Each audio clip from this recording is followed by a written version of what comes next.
இலங்கையின் மிகப்பெரிய இயற்கை வேளாண் உள்ளீடுகள் கண்காட்சி. ஸ்கை தமிழின் செய்தி அறிக்கை.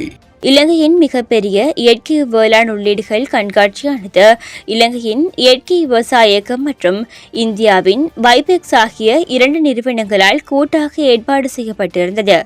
இக்கண்காட்சியானது பிப்ரவரி 28 மற்றும் மார்ச் 1 கொழும்பு BMICH சஃபாயா பேங்கட் மண்டபத்தில் நடைபெற்றது. இந்நிகழ்வில் இந்தியா மற்றும் இலங்கையிலிருந்து இயற்கை வேளாண் உள்ளீடுகள் துறையில் பெருமளவிலான வர்த்தகர்கள் மற்றும் உற்பத்தியாளர்கள் கலந்து கொண்டனர்.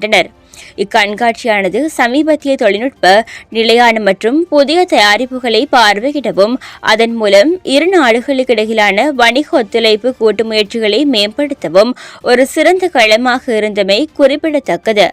இந்நிகழ்வில் பிரதம அதிதியாக பெருந்தோட்ட மற்றும் சமூக உட்கட்டமைப்பு அமைச்சர் திரு KV சமந்த வித்யாரத்ன, விவசாய மற்றும் கால்நடை பிரதி அமைச்சர் திரு நாமல் கருணாரத்ன, மேல்மாகாண ஆளுநர் திரு ஹனீப் யூசுப் மற்றும் இந்திய உயர்ஸ்தானிகரின் பிரதிநிதிகள் கலந்து கொண்டனர்.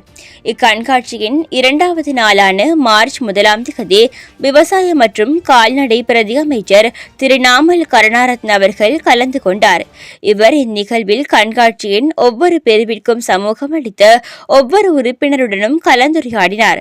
மேலும் அவர்களுக்கு சான்றிதழ்களையும் வழங்கி கௌரவித்தார். இந்நிகழ்வில் இவர் உரையாற்றும் போது முக்கிய விடயமாக இலங்கையின் இயற்கை விவசாயத்தை மேம்படுத்த வேண்டும், அதற்காக ஒரு அடித்தளமாக இக்கண்காட்சி காணப்படும்.